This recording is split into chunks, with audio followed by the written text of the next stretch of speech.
Bonjour, alors mon nom est Chantal Tardif, je travaille pour la MRC de Nicolet-Yamaska, je suis conseillère en développement des collectivités. J'ai eu l'honneur de travailler avec 8 municipalités pour la rédaction de leur politique et plan d'action MADA.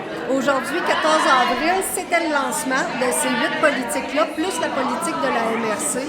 Alors, ça a été un bel événement. On a réuni une centaine de personnes. Ça s'est passé à Saint-Célestin avec 2 conférenciers. On a eu un conférencier organisateur communautaire du CIUS qui était Steve Lonetteville, excusez-moi, son nom de famille m'échappe.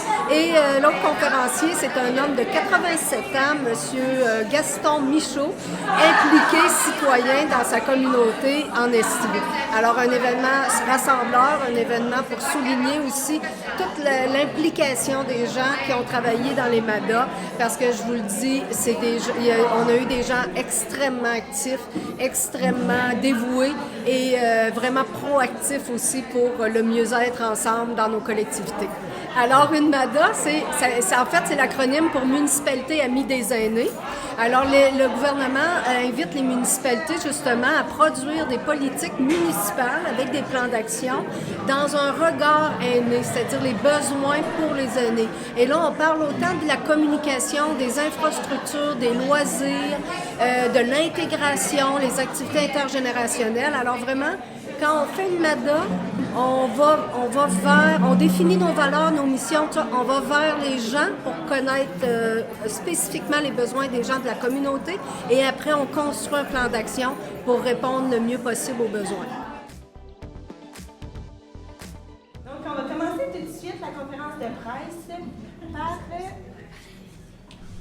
par Mme Yolande Morissette, qui est la présidente de la table de concertation des personnes aînées de Nicolet-Yamaska. Bonjour à chacun et à chacune. Alors, ne connaissant pas l'ordre, savoir, alors au moins je vais avoir la chance, en parlant à la première, de ne pas dire que je vais répéter les choses.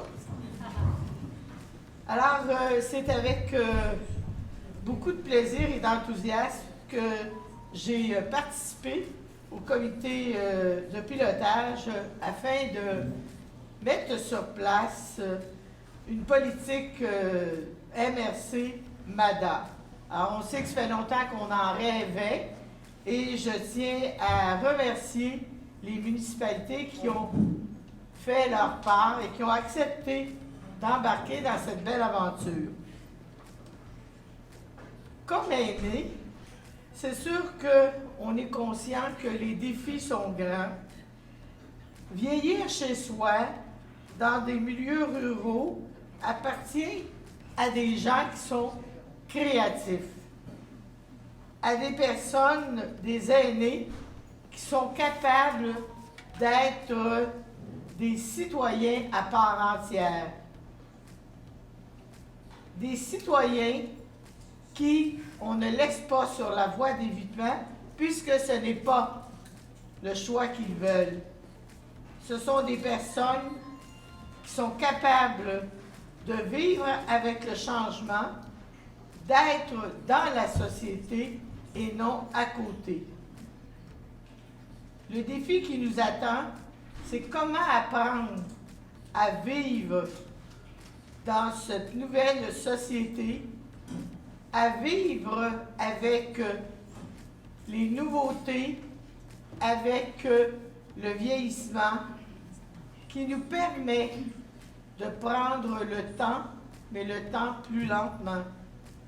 Le faire, comme on disait cet avant-midi, dans le respect. Reconnaître la richesse que la sagesse et l'expérience nous offrent.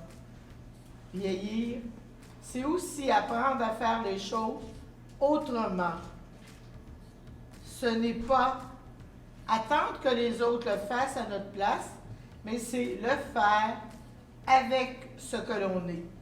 Et je tiens à féliciter tous les bénévoles de nos municipalités qui ont accepté, bien sûr, d'être à leur manière, à leur couleur, parce que vous allez voir que chacun a sa couleur, et je pense que c'est important, à donner à nos milieux plus de vie et de permettre à nos aînés d'être chez eux dans chacun de leurs milieux.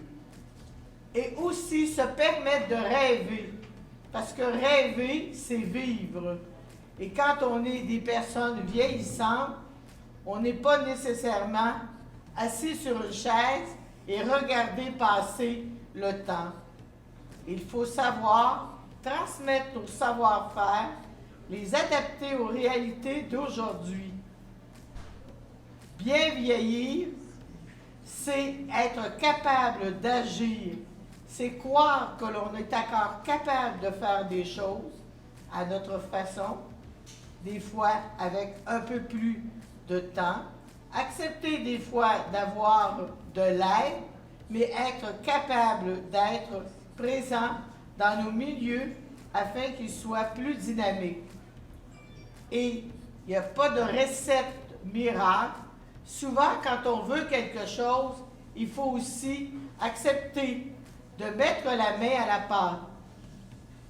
Si on veut du sucre à la crème, c'est peut-être bon de sortir ce qu'on a besoin pour le faire et non attendre que chacun le fasse à notre place. Merci et longue vie à nos madames.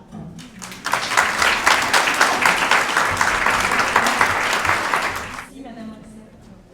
Je vais inviter maintenant la préfète de la MRC Nicolet-Yamaska, Mme Geneviève Roy.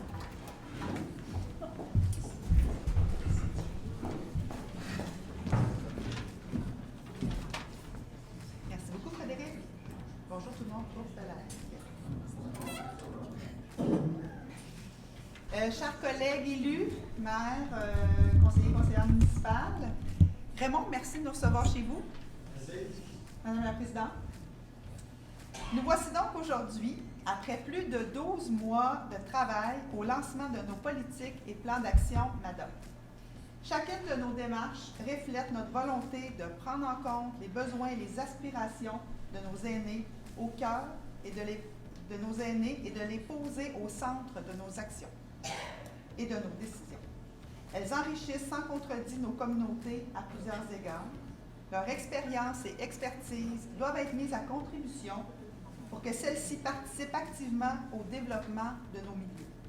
Nous souhaitons donc leur offrir tous les moyens et les opportunités pour qu'ils puissent apporter leur couleur à notre société et ainsi vieillir ensemble. Je tiens également à souligner la précieuse collaboration de bénévoles dans ce dossier ainsi que votre précieux travail. Vous êtes nombreux aujourd'hui, c'est le fun de voir ça. Ce que vous avez fait est remarquable. Votre mobilisation et votre présence dans ce dossier ont fait la différence et nous permettent d'avoir des politiques et plans d'action qui vous ressemblent. Rappelons que la MRC de Nicolet-Yamaska a bénéficié d'un soutien financier du gouvernement du Québec. Je souligne aussi la présence de M. Gagnon qui représente notre député Martel. Donc, un soutien financier du gouvernement du Québec pour un montant de 64 000 $ afin de mettre en place les démarches MADOT dans nos municipalités. Aujourd'hui, nous pouvons être fiers d'avoir réussi à concrétiser la vision d'une société aussi inclusive. Merci à tous et à toutes d'avoir répondu présent à notre invitation d'aujourd'hui. C'est impressionnant de voir plusieurs citoyens des différentes municipalités réunis en un même endroit et partageant une même motivation et une même vision. Bonne fin de journée tout le monde.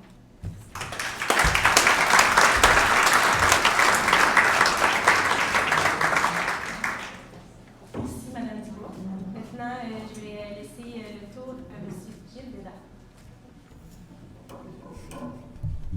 Rebonjour tout le monde. Je tiens à remercier tous ceux et celles qui ont participé au comité de pilotage des municipalités et aux différentes consultations. Votre implication et votre engagement m'inspirent beaucoup de fierté. Cet effort collectif a rendu possible l'élaboration de chacun de nos politiques et plans d'action de la MADOT dans chacune des municipalités. Bien que le protocole ait été signé en janvier 2021, différentes situations, dont la pandémie, nous ont obligés à reporter le démarrage, mais force de constater que nous avons dû mettre les bouchées doubles dans la dernière année pour réaliser le programme en seulement 1 an. Ces 12 mois où les comités de suivi se sont rencontrés ont mis la main à la pâte afin de rendre tout cela possible. Nous y sommes arrivés en l'espace de 12 mois. Ces politiques et ces plans d'action sont les premiers jalons pour faire de nos communautés des endroits toujours plus inclusifs. C'est le début de quelque chose de très beau. de quelque chose qui permettra à nos aînés de se sentir accueillis et inclus dans chacune de leurs communautés. Des efforts importants seront consentis dans les prochaines années afin d'assurer une réponse aux besoins des citoyens et citoyennes vieillissants pour qu'ils puissent rester dans leur communauté. Nous avons eu un beau témoignage tantôt avec la Brunante, et contribuer à son développement pour qu'ils puissent voir les actions des entreprises, les actions entreprises dans leur plan d'action être mises en œuvre. Nous devons mettre leur héritage, leur expérience et leurs besoins au cœur de nos décisions. Ces politiques constituent un engagement ferme à faire de notre MRC et de nos municipalités des milieux de vie stimulants, sympathiques, chaleureux pour les personnes aînées. Donc, je remercie tout le monde. Merci.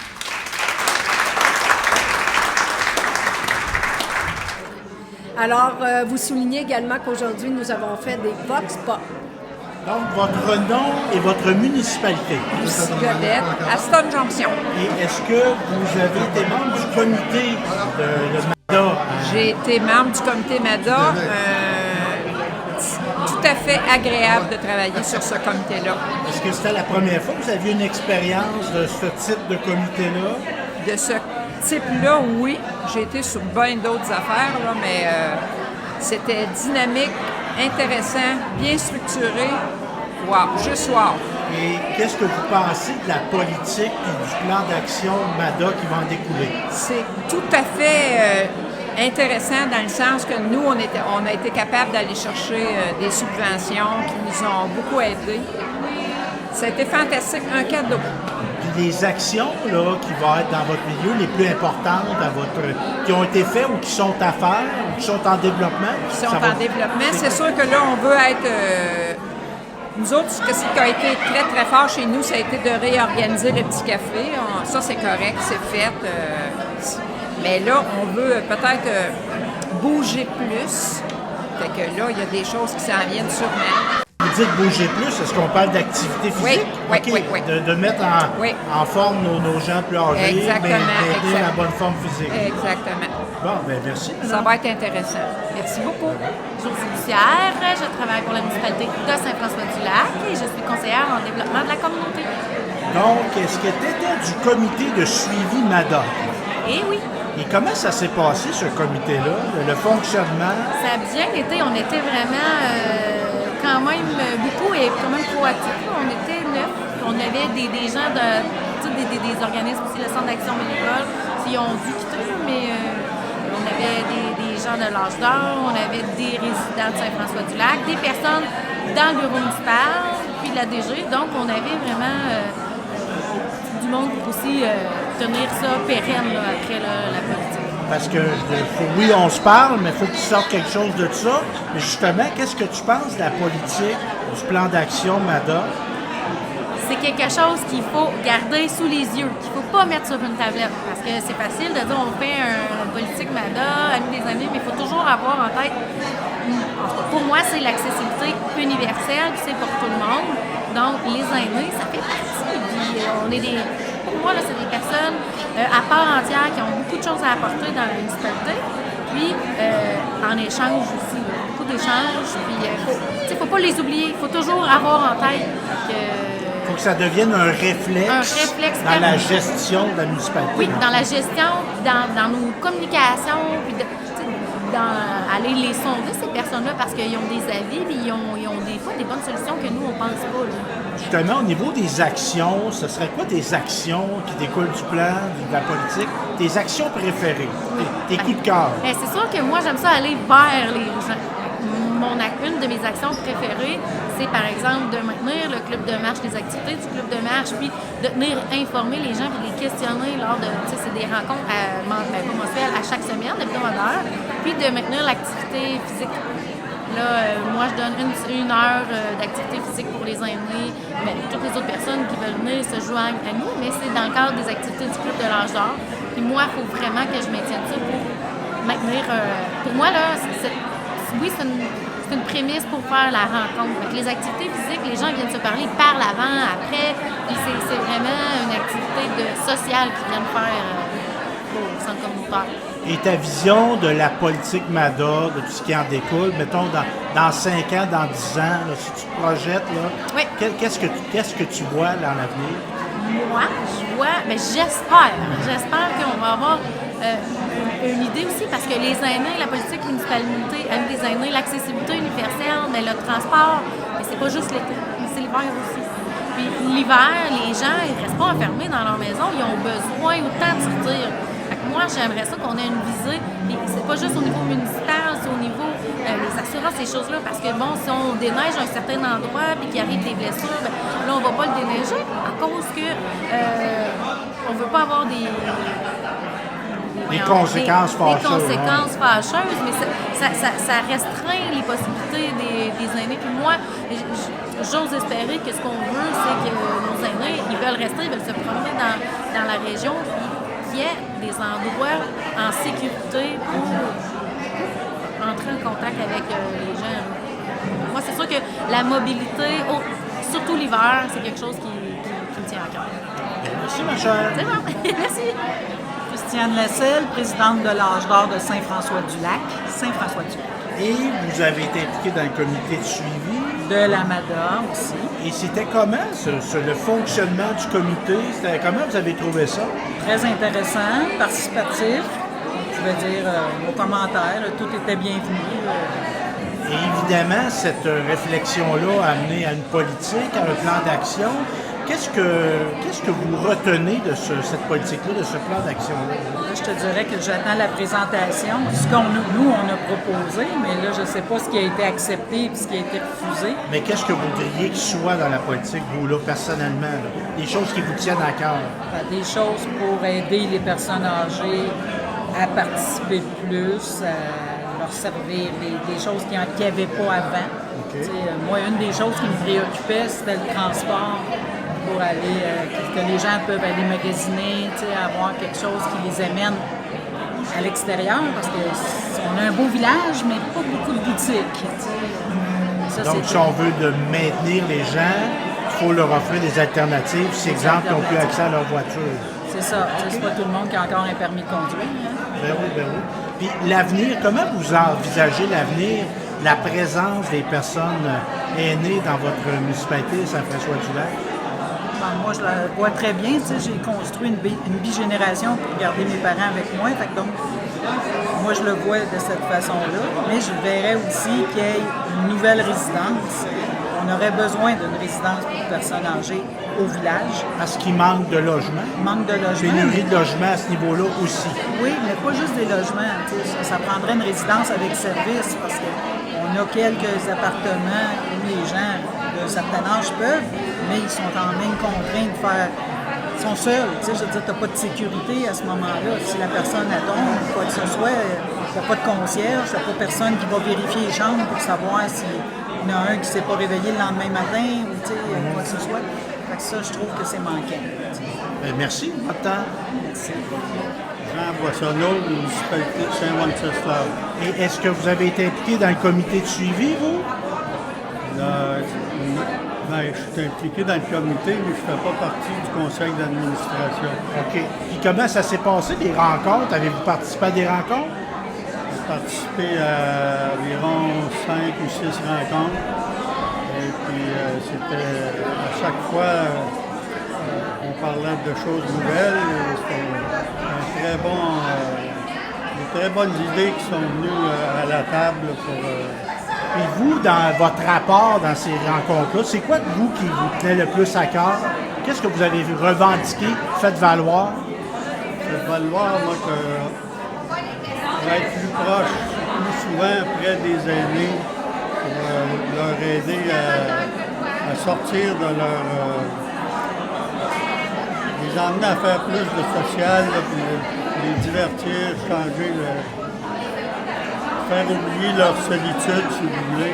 Parce que vous, évidemment, vous êtes une personne aînée, vous en côtoyez d'autres. La pandémie, ça a été pas facile pour les aînés. L'isolement que ça a apporté. La pandémie, ça a affecté beaucoup de gens. Moi, premièrement, ça m'a affecté beaucoup. Je ne suis pas fait différent des autres. Et puis, En même temps, moi, je suis président de la FADOC Saint-Wenceslas. Et puis, on a perdu beaucoup de membres avec la pandémie parce que toutes les activités ont pris fin. Ça n'a pas été facile. Pour revenir au mouvement de La MADA. C'est un excellent mouvement, puis on voit dans d'autres municipalités qui sont là depuis quelques années. C'est très bien pour divertir nos gens. Puis on peut prendre des bonnes idées des autres aussi. Oui, on peut prendre des bonnes idées des autres. Bien, merci, monsieur. Ça fait plaisir.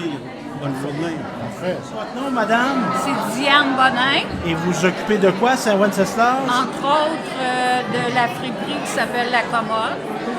Moi, je suis arrivée, ça fait peut-être 2 ans. Il y a des bénévoles avant moi qui ont retroussé leurs manches parce que je pense que ça fait au-dessus de 40 ans que ça existe. Et c'est un endroit où on apporte des vêtements, des objets, des petits objets. On favorise la réutilisation. La réutilisation, le recyclage. On essaie de véhiculer l'idée que c'est à la mode, le recyclage, parce que quand on recycle, on n'achète pas un nouvel item. Alors, par rapport à la consommation, à la surconsommation, c'est un geste qui nous tient à cœur. Et vous, votre nom, c'est? Mon nom est Martine Bechtold. Je suis conseillère à la municipalité de Saint-Wenceslas.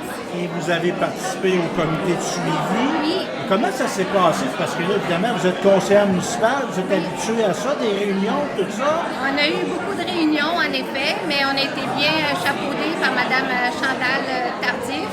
Puis, on s'est rencontrés fréquemment. Et finalement, on a réussi à élaborer une politique MADA qui est vraiment, comme disait une dame, qui représente nos couleurs. Et vous, est-ce que vous étiez du comité de suivi? Non. Non? Je suis une citoyenne qui est touchée par tout ce travail-là. Et qu'est-ce qu'on Je vais en profiter Ben bientôt. oui, mais et- là, mettons là, que s'il y a des actions qui devraient être priorisées, ça serait quoi, à votre avis, par rapport aux personnes aînées à Saint-Wenceslas? Moi, ce qui m'intéresse beaucoup, c'est de briser l'isolement. Comment aller chercher les personnes pour leur faire des activités parce que l'isolement, ça m'agace. En effet. Et dans le comité, c'est quoi au niveau des actions qu'on a priorisées, ceux qui ont beaucoup de cœur, je pourrais dire? Oui, bien, on a déjà une participation qui est concrète, c'est Vie active, qui rassemble entre 15 et 20 personnes par semaine. C'est un programme d'exercice qui s'adresse aux aînés de 50 ans et plus, qui est reconnu par le ministère de la Santé et des Services sociaux. Et ça se pratique l'automne, l'hiver et le printemps. Alors, c'est très populaire. Alors, c'est fait plusieurs rassemblements. On veut aussi avoir un bottin de services qui s'offre partout dans la région pour que les gens puissent soit rester chez eux ou améliorer leur qualité de vie et ne soient pas isolés. Quand ils ont besoin d'un service, bien, ils peuvent demander. Et vous, dans votre vision, là, dans 5 ans, dans 10 ans, qu'est-ce qui ferait de Saint-Wenceslas une municipalité qui est encore plus amie des aînés? Qu'est-ce qui pourrait être palpable dans l'avenir? Bien, au départ, on sent le souci de prendre soin des aînés, des rencontres, des créations de projets comme Vie active. Moi, je pense que c'est d'impliquer le plus possible, d'aller vraiment chercher les gens Chez eux. chez eux. C'est ça, parce qu'elle est là, la difficulté. Comment les intéresser. Et vous, Madame la conseillère, l'avenir de votre MADA, de votre politique MADA, quelle vision vous avez dans 5, 10 ans, 15 ans? Bien, nous, ce qu'on préconise aussi, c'est des rencontres intergénérationnelles. Pas seulement que les aînés avec les aînés. Au contraire, rassembler les jeunes. Les jeunes ont beaucoup à nous apprendre et les aînés ont à apprendre aux jeunes aussi. Alors, déjà, favoriser l'intergénérationnel, c'est vraiment intéressant. Ça enlève plusieurs barrières aussi. Alors, c'est de la communication, c'est de l'intégration et c'est d'aller, comme dit madame, d'aller chercher les gens chez eux et de se rassembler le plus souvent possible. De créer des activités qui sont intéressantes autant pour les jeunes que pour les personnes aînées. Merci, mesdames. Merci. à vous. Bonne journée. Très bon.